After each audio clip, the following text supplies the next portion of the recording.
बाळासाहेबांच्या तमाम शिवसैनिकांना, तुमच्या ह्या अनिश गाढवेचा, बाळासाहेबांच्या लहानशा शिवसैनिकाचा आणि शिवसेनेच्या प्रवक्त्याचा मानाचा जय महाराष्ट्र। आज भाजप पोषित एका पत्रकाराचा व्हिडिओ माझ्या नजरेसमोर आला। दिशा सॅलियन आणि सुशांत सिंह राजपूतच्या प्रकरणाच्या संदर्भातला हा व्हिडिओ होता। या व्हिडिओमध्ये हा भाजप पोषित पत्रकार किंवा चाटू पत्रकार तुम्ही म्हणू शकता शिवसैनिकांनो, हा भाजप पोषित गोचिड पत्रकार काय म्हणतोय की माझ्या व्हिडिओवर इतकं रिपोर्ट मारण्यात आलं। त्यांनी ज्या वेळेस आदित्य साहेब ठाकरेंवर दिशा सॅलियनच्या प्रकरणामध्ये किंवा सुशांत सिंह राजपूतच्या प्रकरणामध्ये एक व्हिडिओ केला, त्याच्यावर यांच्याकडनं इतकं रिपोर्ट करण्यात आलं की त्यामुळे माझा व्हिडिओ युट्यूबने हेट कंटेंट किंवा सुसाइड कंटेंट म्हणून त्याच्यावर ते एक डिस्क्लेमर टाकलं।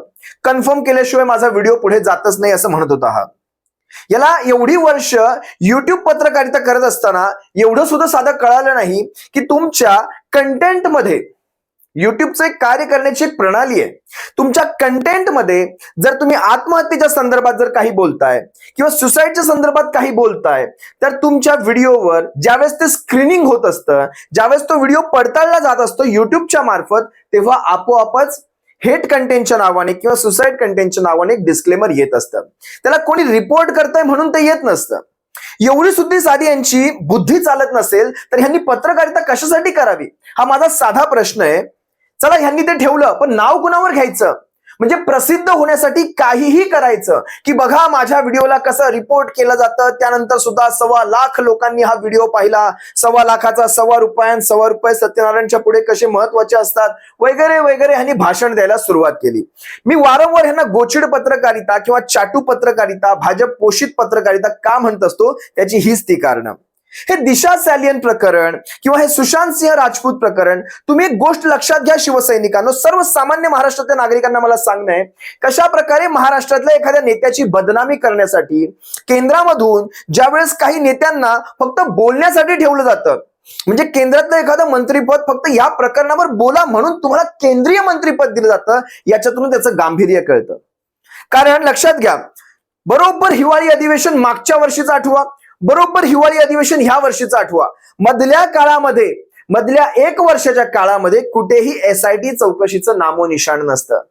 तुम्ही घटनाक्रम लक्षात घ्या, एसआयटी चौकशी बरोबर अधिवेशन आलं, तेही हिवाळी अधिवेशन आलं की एसआयटी चौकशीचा असा तो एक बागुलबुवा तयार करायचा, जेणेकरून ह्यांना असं वाटतं की आम्ही एसआयटी चौकशीचं नाव घेतलं तर शिवसेनेचे नेते जरा थंड होतील। अरे कशासाठी थंड होतील?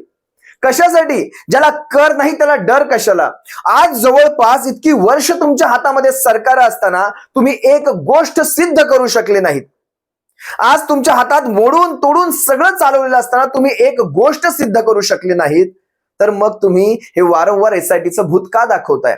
तुम्हाला आठवत असेल नितेश राणेंचं ते पेनड्राईव्ह नाचवणं, त्यांनी भर विधानसभेमध्ये ते पेनड्राईव्ह नाचवलं होतं। अध्यक्ष महोदय, या पेनड्राईव्ह मध्ये असे पुरावे तसे पुरावे। शेवटी त्या दिशा सॅलियनच्या आई आणि वडिलांनी, तिच्या आई बाबांनी शेवटी ह्यांच्या विरोधात पोलीस स्टेशनमध्ये तक्रार दाखल केली होती की आमची मानहानी थांबवा, आमच्या मुलीचा मृत्यू झालाय।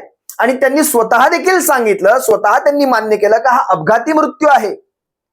त्यानंतर देखील अशा प्रकारे तिच्या मृत्यूचं राजकारण करायचं, तिच्या मृत्यूचा संदर्भ त्या सुशांत सिंहच्या मृत्यूशी लावायचा किंवा एकमेकांशी यांचे संदर्भ लावायचे आणि त्याप्रमाणे स्वतःच्या पोळ्या भाजून घ्यायच्या। त्यांना काहीच पडलेलं नाही दिशा सॅलियनचं काय झालं, त्यांना काहीच पडलं नाही त्या सुशांत सिंहचं काय झालं, त्या मी टू मुवमेंटचं काय झालं, कुणीही काहीही पाहिलेलं नाही। त्या केसचा बॅकग्राऊंड हा मी टू मुवमेंटशी आहे। त्यावेळेस ती मी टू मुवमेंट आली होती, तुम्हाला सर्वांना आठवत असेल, मी सुद्धा आमच्यावर अत्याचार झाला, या सगळ्या गोष्टींचा एक बॅकग्राऊंड आहे त्याला। या सगळ्यांचा काही कशाशी संदर्भ नसताना महाराष्ट्रातल्या अशा नेत्याला जोडायचं जेणेकरून आपलं काहीतरी राजकीय पोळी भाजली गेली पाहिजे। बरोबर विधानसभेचं हिवाळी अधिवेशन आलं की एसआयटी चालू करायची। तर मागच्या वेळेस विरोधी पक्षनेते, मला वाटतं आपले अजित पवार साहेब होते, त्याही वेळेस मी तुम्हाला एक व्हिडिओ केला होता। व्हिडिओमध्ये मी तुम्हाला सांगितलं होतं की विरोधी पक्षनेते कसे कुचकामी ठरलेले आहेत। अजित पवार त्यावेळेस विरोधी पक्षनेते होते, पण त्यांनी प्रत्येक आरोप सहन करून घेतला होता। महाविकास आघाडीवर होणारा प्रत्येक आरोप सहन करून घेतला होता। अगदी जयंत पाटलांना त्या विधानसभेच्या हिवाळी अधिवेशनात बसायला बंदी घातली होती जवळपास 13 दिवसांसाठी। आणि त्यानंतर आदित्य साहेब ठाकरेंवर त्यांनी एसआयटीची त्यावेळेसही मागणी केली होती। म्हणजे विरोधी पक्षनेत्यांनी या सगळ्याला टोलवायला हवं होतं, पण ते घडलं नव्हतं। त्याच वेळेस आपल्या मनात बऱ्याचशा शंका कुशंका आल्या होत्या। असो, तो त्यावेळेसचा भाग राहिला. पण नेमकं आजही बघा तसंच कसं केलं जातंय. त्याच गोष्टी अगदी 1 वर्षाने तशाच बाहेर काढल्या जातात. अगदी आदित्य साहेबांबरोबर 1 वर्षानंतर तीच एसआयटी, त्याच गोष्टी तशाच प्रकारे काढल्या गेल्या. मी तुम्हाला हे प्रकरण थोडंसं सांगतो. 8 जून 2020चं हे प्रकरण आहे. यावेळेस काय झालं होतं, त्या दिशा सालियनच्या घरी एक पार्टी होती. मद्य पार्टी म्हणू शकता तुम्ही त्याला. त्या मद्य पार्टीनंतर 14व्या मजल्यावर गॅलेक्सी इमारतीत मालाडमध्ये राहणारी ही तरुणी एका अपघाती, कारण सीबीआयचा जो रिपोर्ट आहे क्लोजर, कारण सीबीआय शेवटी आणि मुंबई पोलीस, आता आपण म्हणाल त्यावेळेस सरकार तुमचं होतं तर मुंबई पोलिसांचा अहवाल किंवा असेल तर ते अहवाल तुमच्याप्रमाणे असू शकतात असं आपण म्हणू शकतो. पण मग सीबीआयचे अहवाल काय सांगतात ते देखील आपण पाहायला हवं होतं.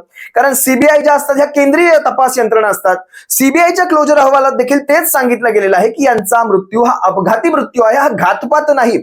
आणि सीबीआयच्या अहवालाप्रमाणे दिशा सालियन असेल किंवा सुशांत सिंह राजपूत असेल यांच्यामध्ये कुठलाही कनेक्शन नाही. तुम्ही लक्षात घ्या, एवढं झाल्यानंतर देखील राणे कुटुंबाने प्रेस कॉन्फरन्स घेऊन त्यांनी बरेचसे आरोप केले की तिच्यावर अत्याचार करून तिला खाली ढकललं गेलं.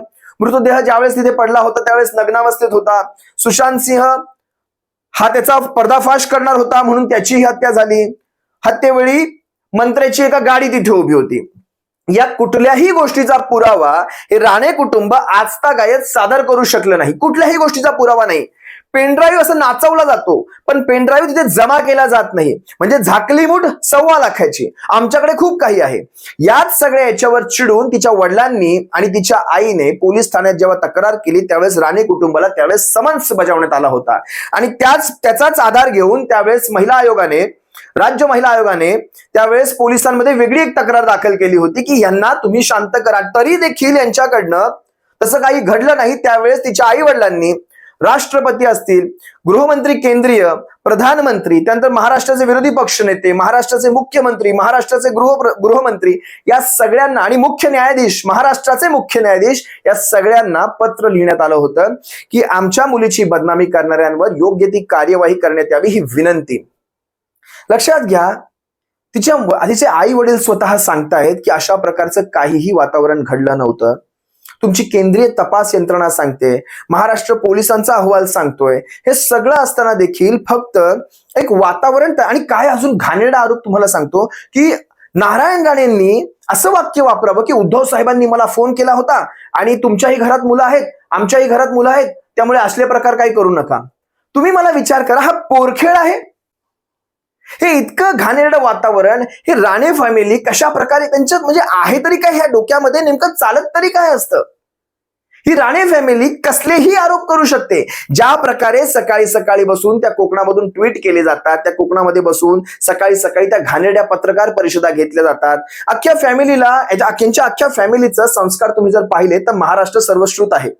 यांच्या फॅमिलीच्या संस्काराला घेऊन महाराष्ट्र सर्वश्रुत आहे की ह्यांच्याकडे कोणीही सिरियस कधीही बघत नाही. अगदी बापापासून 2ही लेकांपर्यंत कोणीही यांच्याकडे सिरियस पाहत नाही. मी तुम्हाला एक छोटासा व्हिडिओ दाखवतो त्या रिया चक्रवर्तीचा, जी यांच्या समूहातली आहे. ती नेमकी काय म्हणते पहा ना या सगळ्या संदर्भात, किंवा ती मी टू मुवमेंट विषयी काय म्हणते, ती आणखी कोणत्या दोघांची नावं घेते तुम्ही स्वतः ऐका.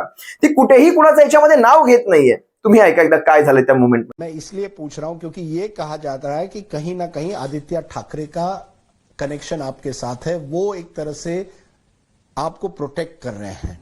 एक पॉलिटिकल प्रेशर लाया गया मुंबई पुलिस पर. आप आदित्य ठाकरे से मिली हैं या नहीं? मैं आज तक अपनी जिंदगी में उनसे ना मिली हूं, ना उनसे मेरी कभी बात हुई है, ना फोन पे, ना मेरे पास उनका नंबर है. और कोई मुझे प्रोटेक्ट नहीं कर रहा है. मैं तो बोल रही हूँ सरेआम कि प्लीज मुझे कोई प्रोटेक्ट करो. मेरी जिंदगी तहस नहस हो रही है, मेरी फैमिली खराब हो रही है, डिस्ट्रॉय हो रही है. मुझे कोई तो प्रोटेक्ट करो. मेरे पे ये एलिगेशंस जो लग रहे हैं, ना मैं आदित्य ठाकरे जी को बिल्कुल भी जानती हूँ और ना उनका कोई लेना देना. क्योंकि ये कर रहे हैं कि कहीं ना कहीं आदित्य ठाकरे, सूरज पंचोली का कनेक्शन कहीं दिशा सालियान के मर्डर से, या ये कहा जा रहा है कि सुसाइड जो हुआ उसे मर्डर कहा जा रहा है, उनका कनेक्शन वहां है. और वो भी सुशांत के केस के साथ जुड़ा हुआ है क्योंकि सुशांत को जानकारी मिलती है दिशा सालियान के सुसाइड के बारे में. जो कुछ लोग कह रहे हैं मर्डर था, सुसाइड नहीं, या शायद उनका. और उसके बाद ये कहा जा रहा है ये सब सुशांत को चुप करने के लिए ये साजिश रची गई. आदित्य ठाकरे का नाम लिया गया, नारायण राणे ने लिया है जो महाराष्ट्र के नेता है. मैं नहीं ले रहा, उन्होंने लिया है. आप इन नेताओं को जानती है? आपके क्या पॉलिटिकल कनेक्शंस है रिया? मेरे कोई पॉलिटिकल कनेक्शन किसी को नहीं जानती? मैं किसी पॉलिटिशियन को नहीं जानती हूँ। मेरे कोई पॉलिटिकल कनेक्शंस नहीं है। मैंने किसी से ना कभी बात की है ना मिली हूँ। सिर्फ टीवी पे ही देखा है और जो देखा है उतना ही पता है मुझे। तो कहीं Why do you think the Bihar elections or Bihar politics has anything to do with this? And what do you know Aditya Thackeray? Have you ever met him? What is the whole Aditya Thackeray angle which keeps coming up connected to this case in you? So there is a call log of mine that's leaked, which has a friend of mine, Anaya Udas's name saved as AU. Her name is Anaya Udas, but they are representing it as Aditya Uddhav, which means Aditya Thackeray. I've never met or spoken or have the number of Aditya Thackeray. I only know him as all of you all know him on TV. I have no other political connections. I do not know anything about why this is happening and what the politics are involved. I just know that a simple family who has not done anything is being treated worse than a terrorist. या चक्रवर्तीचा video पाहिल्यानंतर तुम्हाला कळालं असेल नेमका angle कोणता आहे. कुठे कसलाही संबंध नसताना, म्हणजे आदित्य साहेब ठाकरेंचा कशाशीही संदर्भ नसताना फक्त यांना बदनाम करायचे हा एकमेव उद्देश घेऊन ही राणे फॅमिली जे काही करत आहे ते संबंध महाराष्ट्र जाणून आहे. त्यामुळे या असल्या आरोपांवर आम्ही तर लक्ष देत नाहीत. भाजप पोषित पत्रकारांच्या पोटापाण्याचा प्रश्न असतो. हे चाटू पत्रकार, पेड पत्रकार ह्यांच्या व्हिडिओवर ह्यांचे घरदार चालत असतात. त्यामुळे ह्यांना काय व्हिडिओ करायचे ते करू द्या. वरती हे अजून तुम्हाला सांगणार, अरे आमच्या व्हिडिओला रिपोर्ट मारलं, आमच्या व्हिडिओला तुम्ही अशा प्रकारे हेट कंटेंट म्हणून तुम्ही रिपोर्ट करत आहात. यांना काय करायचंय ते करू द्या. काही फरक पडत नाही आपल्याला. आपल्याला माहितीये आपल्याला काय करायचंय, कारण शेवटी आदित्य साहेबांचा झंझावात हा असा आहे, प्रत्येक गोष्टीची पोलखोल करतायत. मुंबई महापालिकेतल्या घोटाळ्यांची यांनी ज्या प्रकारे गेल्या 1.5 वर्षातल्या घोटाळ्यांची पोलखोल बाहेर काढलेली आहे, अगदी फर्निचर घोटाळ्यापासून ज्या ज्या प्रकारची उद्घाटनं लांबवतात त्या सगळ्यांपासून त्याचा हा प्रत्यय त्यांच्या ह्या कृतीतून दिसून येतोय. तुम्हा सर्व शिवसैनिकांची रजा घेतो. जास्त काही या प्रकरणावर मला बोलण्यासारखं वाटत नाही. फक्त हे भिस्त घोंगडं ठेवायचं. जेव्हा जेव्हा कुणाला तरी अडचणीत आणायचा असा प्रयत्न करायचा असेल तर हे भिस्त घोंगडं परत बाहेर काढायचं, पण ह्याला कधी सुकूनच द्यायचं नाही. काय तुमचे ते पेनड्राईव्ह आहेत एकदाचे काय ते जमा तर करा. अरे आम्हाला देखील कळू द्या काय तुमच्या पेनड्राईव्ह मध्ये तुम्ही भरून बघत असता ते तरी आम्हाला तरी कळू द्या. तुम्हा सर्व शिवसैनिकांची रजा घेतो. सप्रेम जय महाराष्ट्र. बाळासाहेबांच्या शिवसैनिकांनो काळजी घ्या. जय महाराष्ट्र.